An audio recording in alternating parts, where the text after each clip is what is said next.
Okay, so our presentation is titled Kaleidoscopic Pedagogies of Care, Assembling a Theatre Arts Curriculum Through Collecting, Reflecting, and Patterning the Ordinary.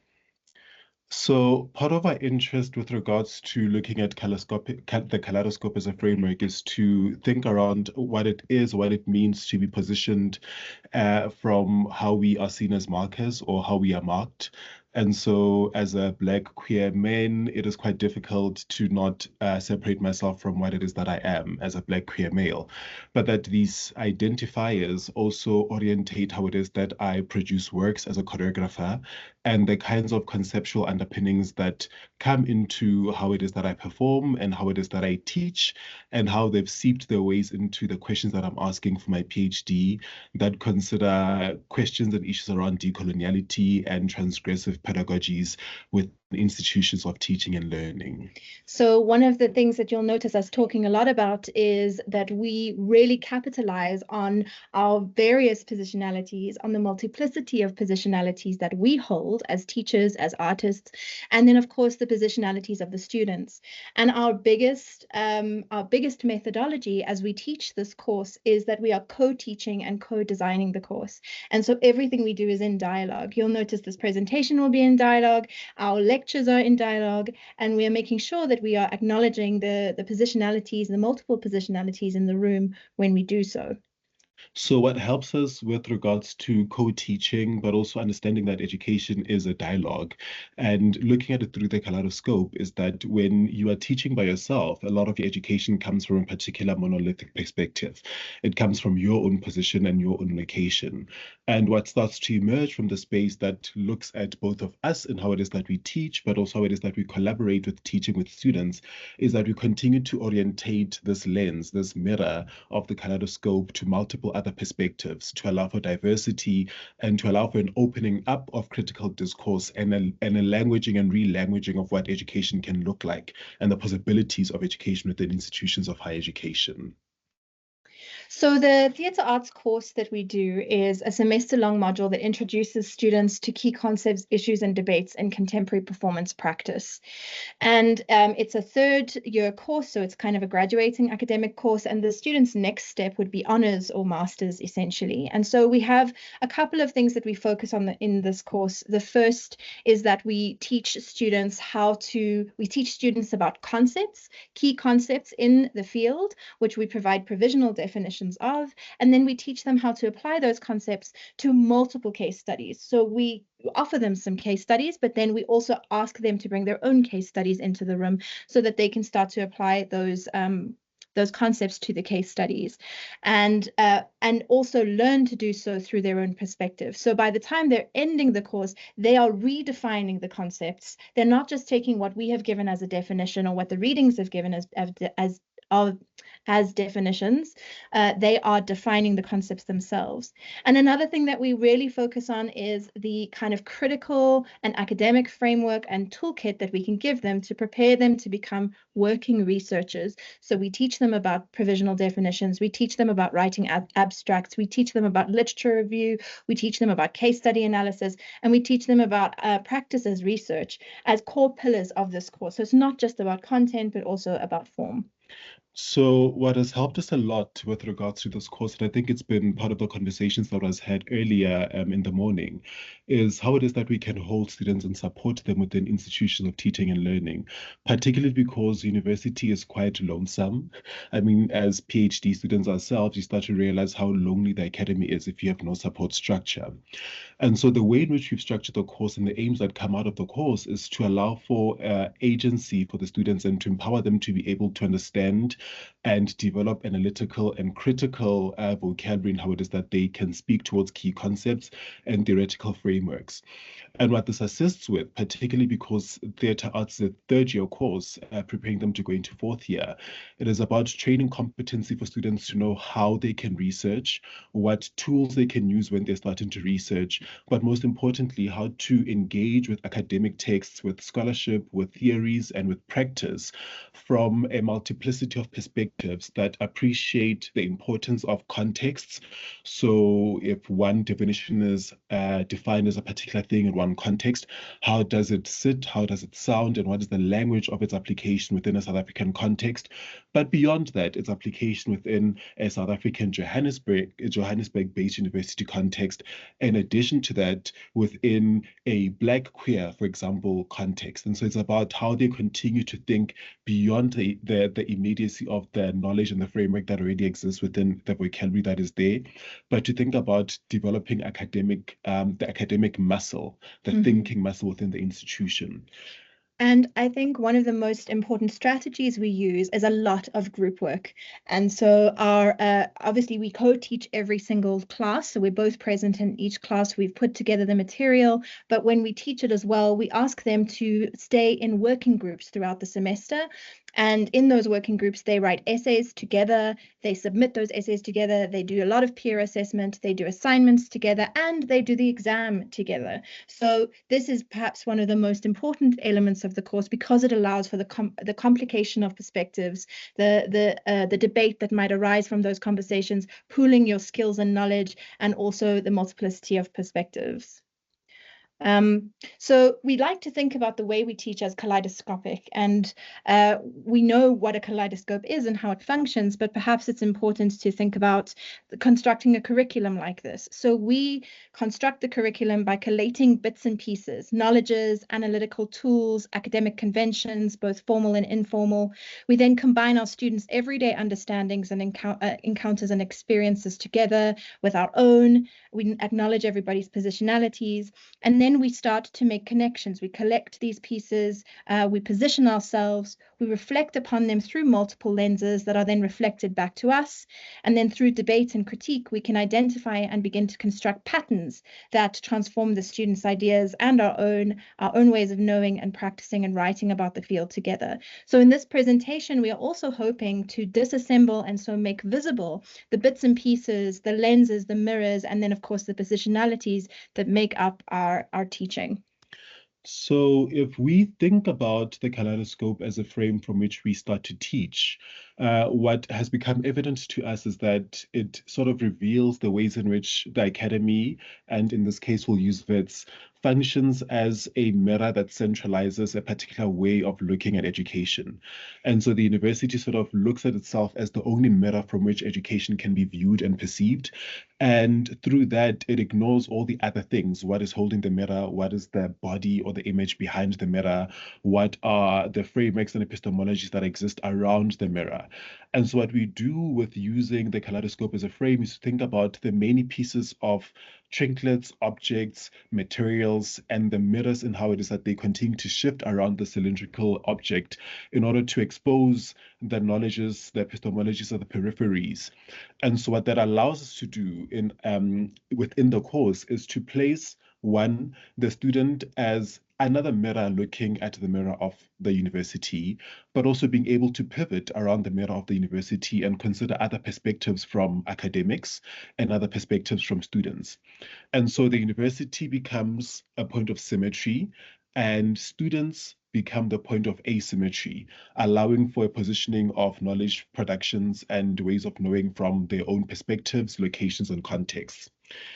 And beyond that, as we start to position the student and their everyday, we start to then position the experiences and their lived reflections and how it is that they contribute towards engaging critically with knowledge and assembling within space of teaching and learning knowledges that they come from home and knowledges that they know they've experienced from their own positions in order to make complex the kinds of critique that can then emerge from established canons within the university. So we begin by analyzing the bits and pieces that make up our curriculum. So we definitely draw from radical pedagogies, and radical pedagogies are those pedagogies that take risks and put juxtapositions together, are not afraid to put juxtapositions together of knowledges or opinions or canons that you wouldn't normally put together. It's about repositioning the center of knowledge, taking it away from kind of colonial canons or Western canons, and repositioning knowledge at home and in in this case in South Africa or Africa. And to making up our radical pedagogy, we look at kind of the queer, with some queer approaches. So we are self-consciously embracing all that is transgressive of societal norms. We aim to deconstruct essentialist or fixed boundaries. We always tell the students to question us and to not take what we say as fact. And so by doing that, we aim to queer our pedagogy and visibilize the multiplicity and complexity of the locatedness of queer narratives. We also look at some feminist approaches, particularly the kitchen table, repositioning students and their knowledges as valid, as having a place at the table, and particularly focusing on women and women of color. And those, and not just in terms of content, but also in terms of approach, in terms of form, how we privilege, or not privilege, but how we break the privilege of certain voices at the table.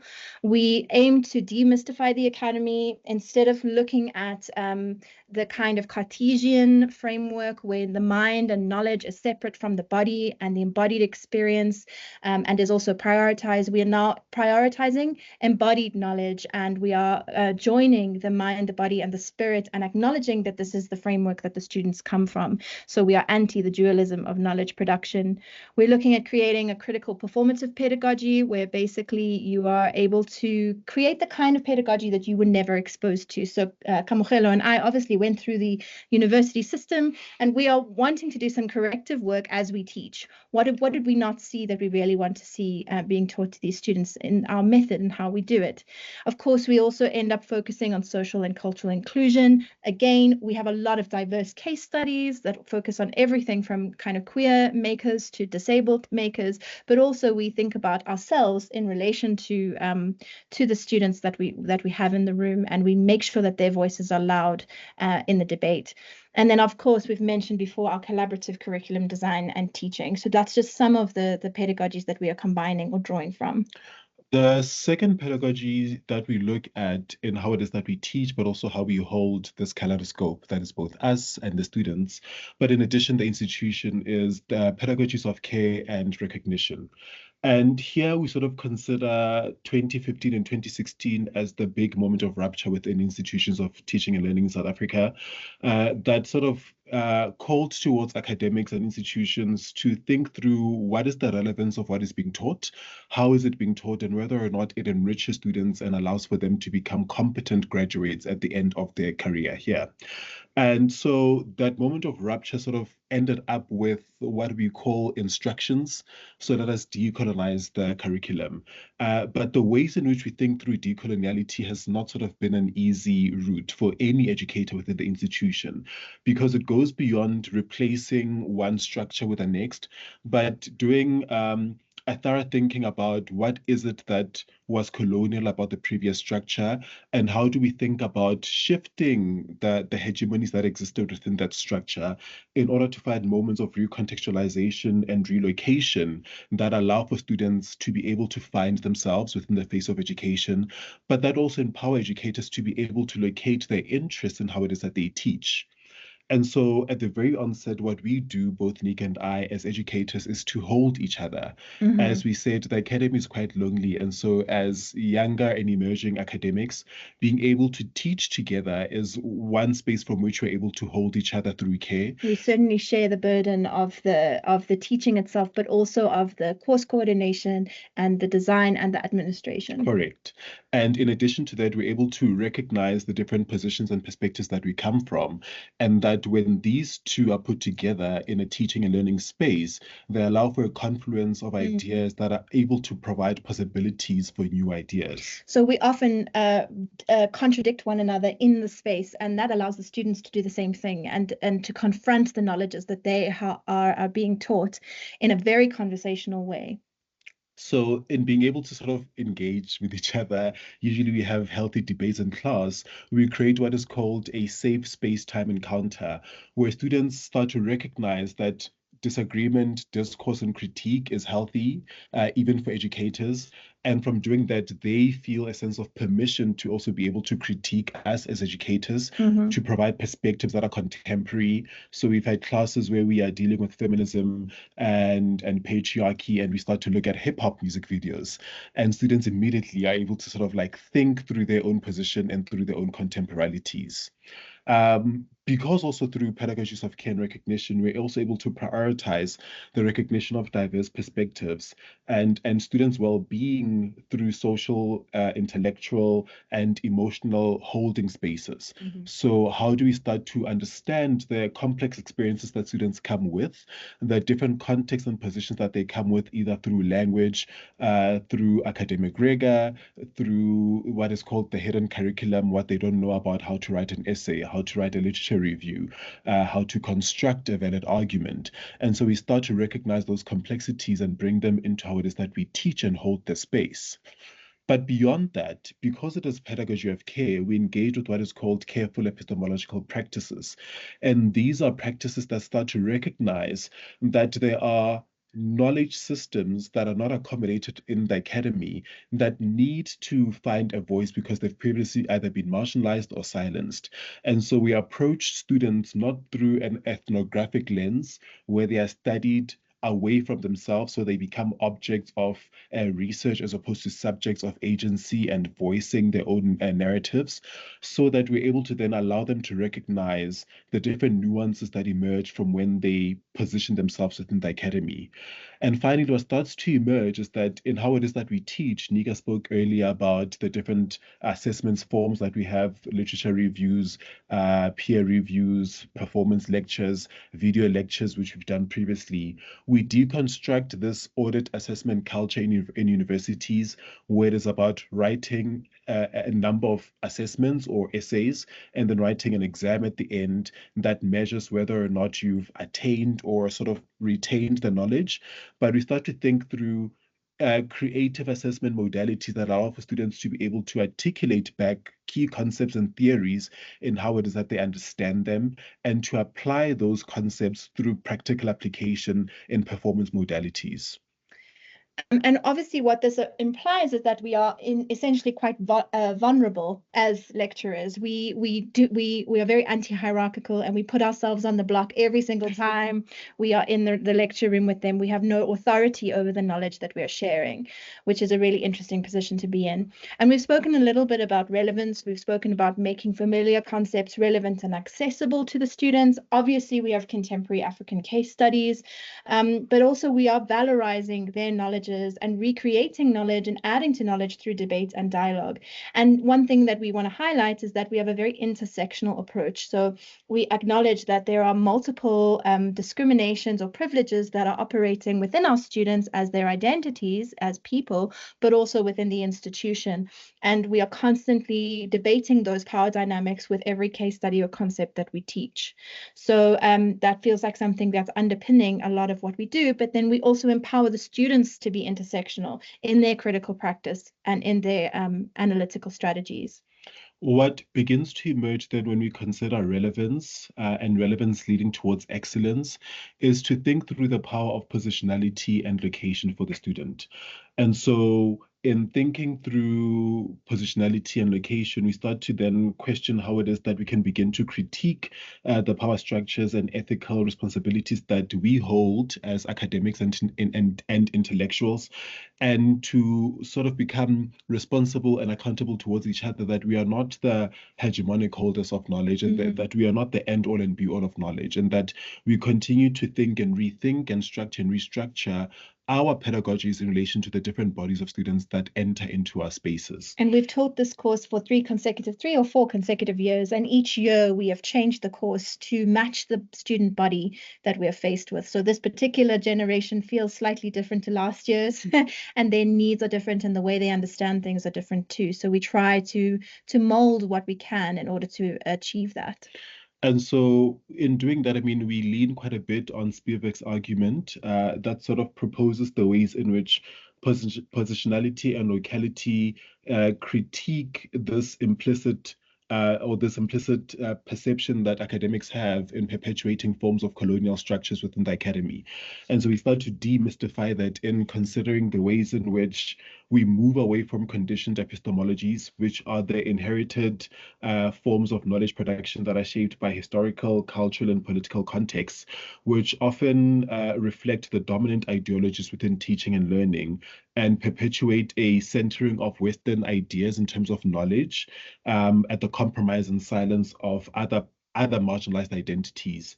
And we start to sort of think through positioned epistemologies, which are constructed from the perspectives and experiences of marginalized communities, of silenced communities that are constantly at the peripheries of knowledge, and acknowledging and embracing that forms of situatedness of knowledge and the importance of multiple perspectives are what provide a holistic approach, a true decolonial approach towards teaching and learning, and the kind of delinking process, which is disconnecting from dominant ideologies about what education is, provide a productive undoing, a kind of challenge and a deliberate and ethical challenge towards what is the content, what are the readings, what is the theory that we're teaching, and how do we begin to center students' ideas, locations, situatedness, and context into the new practices of teaching and learning. It's one of the ways we can practice Ngugi wa Thiong'o's moving the center. And we've spoken through quite a lot of this already, but just as we draw to a close, some of the practices that we employ in the lecture would include lots of reflective writing exercises, dialogue and debate. We use a lot of games, quizzes, and we also make sure that we experiment with our assessment. So we've spoken about asking the students not just to write essays, but to create video essays, to do performance lectures, to really make sure that they're internalizing knowledge from their perspective and then interpreting it back to us as well. We want to create students who are good critical thinkers, but who can also collaborate on research and writing. And then, of course, they are asked to peer assess throughout the process as well, which contributes to their marks. What additionally assists in relation to how they have an enhanced critical thinking and application is that we also look at case studies that are quite intersectional in their nature. So case studies that look at identity and race as well as inclusion, or that look at dissociation and political status. So we look at case studies that consider more than one aspect in how it is that students can then think through the case studies and the concepts and the relation of the concepts towards case studies. We also always ask them to use their own case studies and their own readings to supplement what we suggest. And then we just wanted to share 2 reflections from students on the course. So we did do the traditional evaluation, sending out a form, but we found that because it's such a group-orientated and dialogue-orientated course, it also required us to evaluate the course differently. So we asked for some assistance from CLTD, who had representatives who talked to the class and got some of this feedback. So you'll see that some of the students compared us to lecturers who preached, and they reiterated the fact that our dynamic is far more beneficial to their learning experience. In addition to our different backgrounds, we complemented each other by using a different and wide array of examples. Students cited the example of when one educator used academic discourse that students initially struggled to understand, and the other provided a pop culture reference that dovetailed with the academic concepts and was immediately widely understood. And I think what has also become important for us is accountability as educators.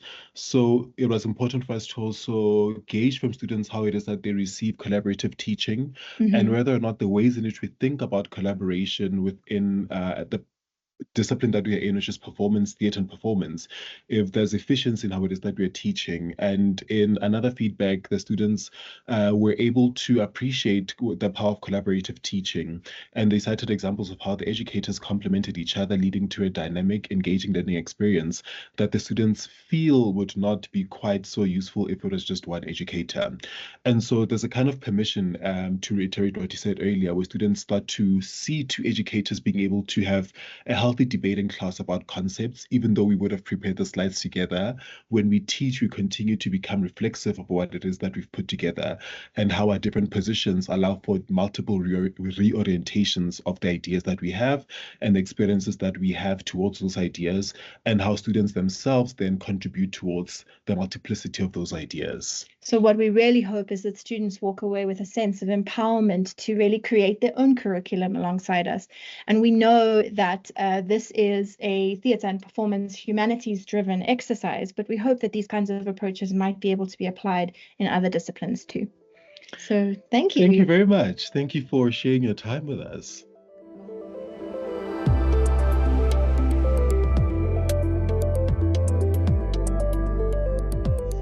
Wow.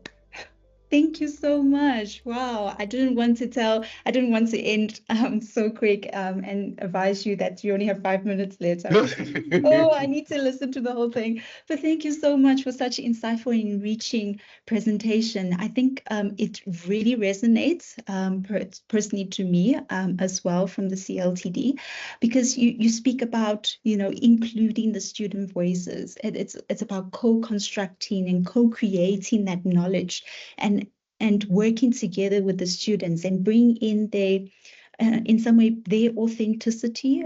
It's bringing their own lived experiences and encounters. So it's very interesting when you talk about their everyday encounters to create this new patterns of thinking. And also the role of reflexivity in shaping, the both personal and the collective learning experiences, and about the embodied knowledge. It's not just, the mind and the body, but it's the mind and the body working together, having the hands-on experiential learning.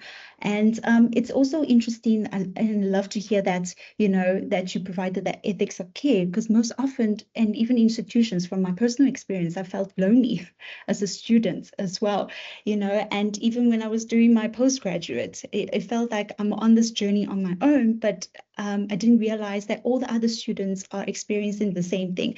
And not only students, as you mentioned, as educators and academics, that you are actually just very limited and under resourced, and you're holding each other's hand. You only have each other to hold hands. So I would like to, just to find out, because you mentioned the reflexivity to build the new ways of making, thinking, and teaching. Could you elaborate a little bit more how this process of co-creating and co-constructions can be supported by institutional or by the institution to benefit both the educators and the students? Because at the end of the day, we can't do it alone. We need each other. Thank you. Thank you very much. I think what helps us a lot in how it is that we teach is through considering the kind of discipline that we are in, and we are hoping that it can be cross-disciplinary in different faculties, is that we deal a lot with bodies and narratives that emerge from the body. And so it's empowering to have students who are able to think critically through theories that exist in scholarship, but to start to understand the relationship of those theories and how it is that they develop artistic narratives or artistic productions in that is essentially the end of year assessments. And so that's one way in which we start to think about what is a reflexive point of being for the student. It's about them finding their point of being and belonging within the academy, but also not feeling isolated from what it is that they're learning. I remember when I was in varsity, I used to sit in lectures like, what are these words?